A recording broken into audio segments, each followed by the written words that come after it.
ಅನ್ನದಾತ ಕನ್ನಡ ಸುದ್ದಿವಾಹಿನಿಗೆ ಆತ್ಮೀಯ ಸ್ವಾಗತ. ಪ್ರಿಯ ವೀಕ್ಷಕರೇ, ಕಬ್ಬಿನ ದರ ನಿಗದಿಪಡಿಸುವಂತೆ ಆಗ್ರಹಿಸಿ ರೈತರು ಕುರ್ಲಾಪುರ ಕ್ರಾಸ್ನಲ್ಲಿ 2 ದಿನಗಳಿಂದ ಅಹೋರಾತ್ರಿ ಪ್ರತಿಭಟನೆ ನಡೆಸುತ್ತಿದ್ದಾರೆ. 2 ದಿನಗಳಿಂದ ಅವರು ರಸ್ತೆಯಲ್ಲೇ ಅಡುಗೆ ಮಾಡಿಕೊಂಡು ಊಟ ಮಾಡಿದ್ದಾರೆ.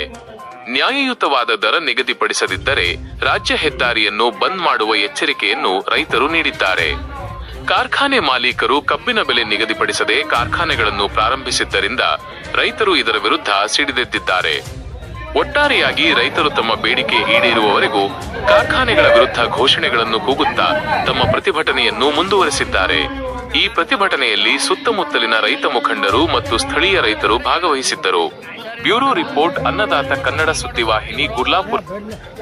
ಇವತ್ತು ಏನು 2ನೇ ದಿನ ಹೋರಾಟ ಪ್ರಾರಂಭ ಆಗೈತಿ. ಇವತ್ತು ಗುರ್ಲಾಪುರ ಏನು ರಾಜ್ಯ ಹೆದ್ದಾರಿಯನ್ನು ಬಂದ್ ಮಾಡಿ ಕಬ್ಬಿನ ಬೆಲೆ ನಿಗದಿ ಆಗ್ಬೇಕಂತೇಳಿ ಏನು ನಾವು 3,500 ರೂಪಾಯಿ ಕಾರ್ಖಾನೆ ಅವ್ರು ಘೋಷಣೆ ಮಾಡಿ ಕಾರ್ಖಾನೆ ಚಾಲೂ ಮಾಡಬೇಕು. ಯಾಕಂದ್ರೆ ಮಹಾರಾಷ್ಟ್ರದಿಂದ 100 ಕಿಲೋಮೀಟರ್ದವ್ರು ಇಲ್ಲಿ ಬಂದ ಇವತ್ತು ಕಬ್ಬನ್ನು ಒಯ್ಯತ್ತಾರೋ, ತಾವು ಕಟಾವು ಸಾಗಾಣಿಕೆ ಬಿಟ್ಟು 3,500 ಕೊಡತ್ತಾರ. ತಾವು ಇಲ್ಲೇ 20 ಕಿಲೋಮೀಟರ್ದಾಗ ಕಬ್ಬು ಹೋದ ಯಾಕೆ 3,500 ರೂಪಾಯಿ ಕೊಡೋದಿಲ್ಲ? ನಮ್ಮ ಕಬ್ಬು ಹೋದ ಅವ್ರು ಕೊಡತ್ತಾರಲ್ಲ, ಅದಕ್ಕಾಗಿ ನೀವು ಕೊಡಲೇಬೇಕು ಅಂತೇಳಿ ಇವತ್ತು 2ನೇ ದಿನ ಹೋರಾಟ ಐತಿ. ಜಿಲ್ಲಾ ಉಸ್ತುವಾರಿ ಅವ್ರು ಕೂಡ ಬರ್ಬೇಕಂತೇಳಿ ಹೋರಾಟ ಐತಿ. ಅವರು 2 ದಿವಸ ಇವತ್ತು ಕಾರ್ಖಾನೆ ಮಾಲೀಕರಾಗಿ ಇವತ್ತು ಜಿಲ್ಲಾ ಉಸ್ತುವಾರಿಗೆ ಅವರು ಬಂದಿಲ್ಲ. ಇವರೆಲ್ಲ ಯಾಕೆ ಹಿಂಗೆ ಮಾಡತ್ತಾರ ಅನ್ನೋದು ನಮಗೂ ಕೂಡ ಭಾಳ ಇವತ್ತು ಅಸಹ್ಯ ಅನಿಸ್ತೈತಿ. ಇದು ಅವರಿಗೆ ಶೋಭೆ ಬರ್ತಕ್ಕದ್ದಲ್ಲ. ಇವತ್ತು ಜಿಲ್ಲಾ ಉಸ್ತುವಾರಿ ಇರ್ಬೋದು, ಅದೇ ರೀತಿಯಾಗಿ ವಿಶೇಷವಾಗಿ ಪ್ರಭಾಕರ್ ಕೋರೆ ಅವರು 3 ಒಡನಾಟದ ಕಾರ್ಖಾನೆಗಳದಾವೆ. ಅವ್ರು ಇವತ್ತು ಕಟಾವನ್ನು ಮಾಡಲಿಕ್ಕೆ ರೈತರಿಗೆ ಹೇಳ್ಯಾರ. ಕಟಾವು ಮಾಡೋಕ್ಕೆ ಹೇಳ್ಯಾರ ಅಂದ್ಮೇಲೆ ಕಬ್ಬಿನ ಬೆಲೆ ನಿಗದಿ ಮಾಡಿ ಇವತ್ತು ಕಾರ್ಖಾನೆ ಚಾಲೂ ಮಾಡತ್ತೆ ಹೇಳಿದು. ಕಟಾವನ್ನು ಹೇಳಿದಾರೆ. ಇವತ್ತೇನೋ 2 ಗಂಟೆ 1 ಗಂಟೆಗೆ ಹೇಳ್ದು. ಈಗಾಗಲೇ ಪೊಲೀಸ್ ಇಲಾಖೆಗೆ ಇಂಟಿಮೇಷನ್ ಕೊಟ್ಟದು.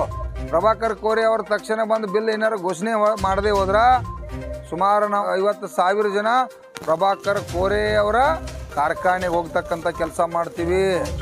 ಅದು ಕ್ಷಣ ಇದನ್ನು ಅರ್ಥ ಮಾಡ್ಕೊಂಡು ಕಬ್ಬು ಬೆಳೆಗಾರರಿಗೆ ಯೋಗ್ಯವಾದ ಬೆಲೆಯನ್ನು ಏನು 3,500 ರೂಪಾಯಿ ಬೇಡಿಕೆ ಇಟ್ಟದು ಗೌರವಯುತವಾಗಿ ಈ ನಮ್ಮ ಗುರ್ಲಾಪುರಕ್ಕೆ ಬಂದ ತಕ್ಷಣ ಕಬ್ಬಿನ ಬಿಲ್ಲನ್ನು ಘೋಷಣೆ ಮಾಡಬೇಕು. ಅದು ಅವ್ರಿಗೆ ಗೌರವ ಇಲ್ಲ ಅಂತಂದ್ರೆ ದಯವಿಟ್ಟು ತೊಂದರೆ ಅನುಭವಿಸ್ತೀರಿ, ಹಾನಿ ಅನುಭವಿಸ್ತೀರಿ. ಯಾಕಂದ್ರೆ ಜಿಲ್ಲೆ ಒಳಗೆ ಜಿಲ್ಲಾ ಉಸ್ತುವಾರಿ ಅವರಾಗಿರ್ತಕ್ಕಂಥ ಸತೀಶ್ ಜಾರಕಿಹೊಳಿ ಅವರ ಕಾರ್ಖಾನೆ ಬಂದಿಟ್ಟಾರ.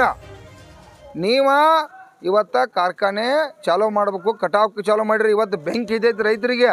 ಬೆಲೆ ನಿಗದಿ ಘೋಷಣೆ ಮಾಡಿದ್ರೆ ಹೆಂಗೆ ಕಟಾವು ಕೊಟ್ರಿ? ಇದು ಹುಡುಗಾಟಿಕೆ ವಿಚಾರ ಅಲ್ಲ. ತಕ್ಷಣ ಪ್ರಭಾಕರ್ ಕೋರೆ ಅವರು ತಮ್ಮ ಆಡಳಿತ ಮಂಡಳಿ ಬಂದ ತಕ್ಷಣ ಬಿಲ್ ಘೋಷಣೆ ಮಾಡಲೇಬೇಕಿಲ್ಲ ಅಂತಂದ್ರೆ ಈ ಆಟ ಬೇರೆ ಪಾತ್ರಕ್ಕೆ ಹೋಗ್ತೈತೆ ಅಂತೇಳಿ ಎಚ್ಚರಿಕೆ ಕೊಡ್ತಾ ಇದ್ವಿ. ಅಣ್ಣ ಮುಂದಿನ ನಿಲುವು ಈಗ ಅಲ್ಲಿ ಹೋರಾಟ ವೇದಿಕೆ ರಸ್ತೆ ಮೇಲೆ ಚಾಲೂ ಐತೆ.